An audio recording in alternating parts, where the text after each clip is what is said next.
जय श्री कृष्ण, राधे राधे, जय जगन्नाथ, राम राम। एक बार फिर से आपका स्वागत है आपके अपने channel catch all colours with Aarti पे। जैसे कि आपको पता है कि ये मार्गशीर्ष मास चल रहा है और इसी महीने में माता अन्नपूर्णा का व्रत होता है। माता अन्नपूर्णा का महाव्रत मार्गशीर्ष मास के कृष्ण पक्ष पंचमी से प्रारंभ होता है और मार्गशीर्ष शुक्ल पक्ष को समाप्त होता है। मार्गशीर्ष मास को अगहन का महीना भी कहते हैं। यह उत्तमोत्तम व्रत 17 दिन का होता है और कई भक्त इसे 21 दिन तक भी इसका पालन करते हैं। इस बार ये व्रत 13 दिसंबर से शुरू हो रहा है और 21 दिन की ये पूजा हो रही है और कुछ लोग इसे 17 दिन का भी करते हैं। मान्यताओं के अनुसार 21 दिनों तक माता की पूजा करने से घर में सुख और समृद्धि बनी रहती है और अन्न से घर का भंडार भरा रहता है। साथ ही सुख, समृद्धि, यश, कीर्ति और लंबी आयु भी प्राप्त होती है। इस साल अन्नपूर्णा जयंती 26 दिसंबर 2023 को मनाई जाएगी। हर साल मार्गशीर्ष महीने की पूर्णिमा के दिन अन्नपूर्णा जयंती मनाई जाती है। धार्मिक मान्यताओं के अनुसार इसी दिन माता अन्नपूर्णा का प्रागट्य धरती पर हुआ था। अब चलिए सुनते हैं आज माता अन्नपूर्णा की महाव्रत की कथा। एक समय की बात है, काशी निवासी धनंजय की पत्नी का नाम सुलक्षणा था। उसे अन्य सब सुख प्राप्त थे, केवल निर्धनता ही उसके दुख का एकमात्र कारण था। यह दुख उसे हर समय सताता रहता था। एक दिन सुलक्षणा अपने पति से बोली, स्वामी, आप कुछ उद्यम करो तो काम चले। इस प्रकार कब तक काम चलेगा? सुलक्षणा की बात धनंजय के मन में बैठ गई और वो उसी दिन विश्वनाथ शंकर जी को प्रसन्न करने के लिए बैठ गया और कहने लगा, हे देवादिदेव विश्वेश्वर, मुझे पूजा पाठ कुछ नहीं आता, केवल आपके भरोसे यहाँ बैठा हूँ। इतनी विनती करके वह 2-3 दिन तक भूखा प्यासा बैठा रहा। यह देख भगवान शंकर ने उसके कान में अन्नपूर्णा अन्नपूर्णा अन्नपूर्णा इस प्रकार 3 बार कहा। यह कौन क्या कह गया? इसी सोच में धनंजय पड़ गया कि मंदिर से आते ब्राह्मणों को देखकर पूछने लगा कि पंडित जी, ये अन्नपूर्णा कौन है? ब्राह्मणों ने कहा, तू अन्न छोड़ के बैठा है ना, सो तुझे अन्न की ही बात सूझती है। जा, घर जाकर अन्न ग्रहण कर पहले। धनंजय घर गया और सारी बात अपनी स्त्री से कही। वो बोली, नाथ, चिंता मत करो, स्वयं शंकर जी ने ही ये मंत्र दिया है, वे स्वयं ही खुलासा करेंगे। आप फिर जाके उनकी ही आराधना करो। धनंजय फिर जैसा का तैसा पूजा में बैठ गया। रात्रि में शंकर जी ने आज्ञा दी और कहा, तू पूर्व दिशा में चला जा। वह अन्नपूर्णा का नाम जपता जाता और रास्ते में फल खाता, झरनों का पानी पीता जाता। इस प्रकार कितने ही दिनों तक चलता गया। वहाँ उसे चांदी सी चमकती वन की शोभा देखने में आई। सुंदर सरोवर देखने में या उसके किनारे कितनी ही अप्सराएं झुंड बनाए बैठी थी। एक कथा सुनती और सब मिलकर माँ अन्नपूर्णा इस प्रकार बार बार कहती थी। यह अगहन यानी मार्गशीर्ष मास की उजेली रात्रि थी और आज से ही व्रत का आरंभ था। जिस शब्द की खोज करने वह निकला था, वह उसे वहाँ सुनने को मिला। धनंजय ने उनके पास जाकर पूछा, हे देवियों, आप यहाँ क्या करती हो?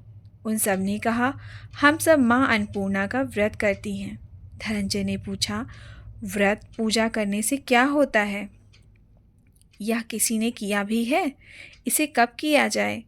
कैसा व्रत है और मैं किस विधि से इसको करूं? मुझे भी विस्तार पूर्वक ये बताइए। वे कहने लगी, इस व्रत को सब कोई कर सकता है। 21 दिन तक के लिए 21 गांठ का सूत लेना चाहिए। 21 दिन यदि ना बने तो एक दिन भी उपवास कर सकते हैं। यह भी ना बने तो केवल कथा सुनकर प्रसाद ले लीजिए। निराहार रहकर कथा कहें। कथा सुनने वाला कोई न मिले तो पीपल के पत्तों की रख, सुपारी या घृत कुमार जिसे ग्वारपाठ भी कहते हैं, वृक्ष के सामने कर दीपक को साक्षी कर सूर्य, गाय, तुलसी या महादेव को बिना कथा सुनाए मुख में दाना न डालें।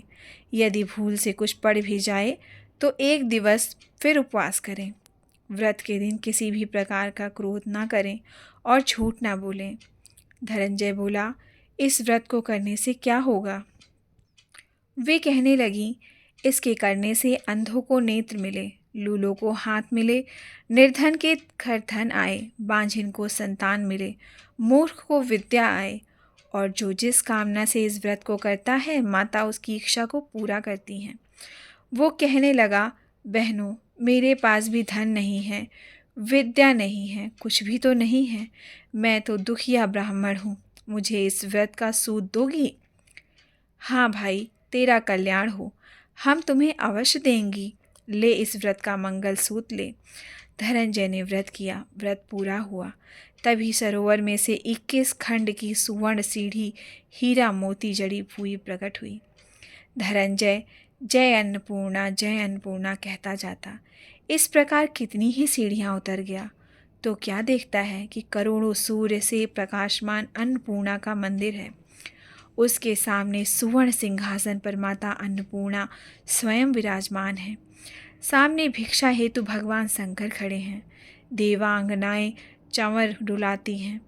कितने ही हथियार बंधे पहरा दे रहे हैं। धनंजय दौड़कर जगदम्बा के चरणों में गिर गया। देवी उसके मन का क्लेश जान गई।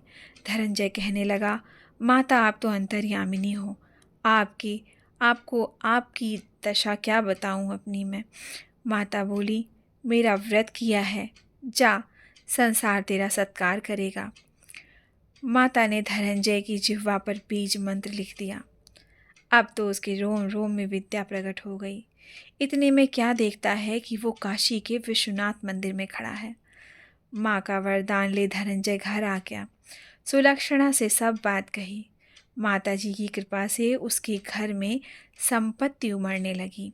छोटा सा घर बहुत बड़ा गिना जाने लगा। जैसे शहद के छत्ते में मक्खियाँ जमा होती हैं, उसी प्रकार अनेक सगे संबंधी आकर उसकी बड़ाई करने लगे। कहने लगे, इतना धन और इतना बड़ा घर, पर सुंदर संतान नहीं, तो इस कमाई का भोग कौन करेगा? सुलक्षणा से तेरी कोई संतान नहीं है, इसीलिए तू दूसरा विवाह कर ले। अनिच्छा होते हुए भी धनंजय को दूसरा विवाह करना पड़ा और सती सुलक्षणा को सौत का दुख उठाना पड़ा। इस प्रकार दिन बीतते गए। फिर से अगहन मास आया। नए बंधन से बंधे पति से सुलक्षणा ने कहलाया कि हम व्रत के प्रभाव से ही सुखी हुए हैं, इस कारण इस व्रत को नहीं छोड़ना चाहिए। ये माता जी का प्रताप है जो हमें इतने संपन्न और सुखी हैं। सुलक्षणा की बात सुन धनंजय उनके यहाँ आया और व्रत में बैठ गया।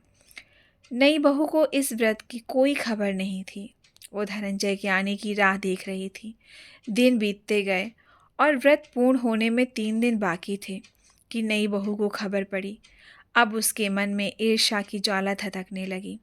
सुलक्षणा के घर आ पहुंची और उसने वहां भगदड़ मचा दी और धनंजय को अपने साथ ले गई। नए घर में धनंजय को थोड़ी देर के लिए निद्रा ने आ दबाया। इसी समय नई बहू ने उसका व्रत का सूत तोड़कर आग में फेंक दिया। अब तो माता जी का कोप जाग गया। घर में अकस्मात ही आग लग गई। सब कुछ जलकर खाक हो गया। सुलक्षणा जान गई और पति को फिर अपने घर ले आई। नई बहू रूठ कर पिता के घर जा बैठी। पति को परमेश्वर मानने वाली सुलक्षणा बोली, नाथ, घबराना नहीं, माता जी की कृपा अलौकिक है। पुत्र को पुत्र हो जाता है पर माता को माता नहीं होती। अब आप श्रद्धा और भक्ति से आराधना शुरू करो, वे जरूर ही कल्याण करेंगी। धनंजय फिर माता के पीछे पड़ गया। फिर वही सरोवर सीढ़ी प्रकट हुई, उसमें माँ अन्नपूर्णा कहकर उतर गया। वहाँ जा माता जी के चरणों में रुदन करने लगा। माता प्रसन्न हो बोली, ये मेरी स्वर्ण की मूर्ति ले, उसकी पूजा करना, तू फिर से सुखी हो जाएगा। जा, तुझे मेरा आशीर्वाद है। तेरी इससे सुलक्षणा ने श्रद्धा से मेरा व्रत किया है, उसे मैंने पुत्र दिया है। धनंजय ने आंखें खोली तो खुद को काशी विश्वनाथ के मंदिर में खड़ा पाया। वहाँ से फिर उसी प्रकार घर को आया। इधर सुलक्षणा के दिन चढ़े और महीना पूरा होते ही पुत्र का जन्म हुआ। गांव में आश्चर्य की लहर दौड़ उठी। इस प्रकार उसी गांव के निसंतान सेठ के पुत्र होने पर उसने माता अन्नपूर्णा का मंदिर बनवा दिया। उसमें माताजी धूमधाम से पधारी, यज्ञ किया और धनंजय को मंदिर के आचार्य का पद दे दिया। जीविका के लिए मंदिर की दक्षिणा और रहने के लिए बड़ा सुंदर सा भवन दिया। धनंजय स्त्री पुत्र सहित वहां रहने लगा। माताजी के चढ़ावे में भरपूर आमदनी होने लगी। उधर नई बहू के पिता के घर डाका पड़ गया, सब कुछ लुट गया। वे भीख मांगकर पेट भरने लगे। सुलक्षणा ने ये सब सुना तो उन्हें बुलावा भेजा, अलग एक घर में उन्हें रखा और उन्हें अन्न वस्त्र का प्रबंध करके दिया। धनंजय, सुलक्षणा और उसका पुत्र माताजी की कृपा से आनंद से रहने लगा। जैसे माता ने इनके भंडार भरे, वैसे माता सबकी भंडार भरे। माँ अन्नपूर्णा की जय। ये थी माता अन्नपूर्णा की व्रत कथा। फिर मिलेंगे ऐसी ही किसी कथा, कहानी और किस्से के साथ। तब तक के लिए जय श्री कृष्ण, राधे राधे, जय जगन्नाथ, राम राम।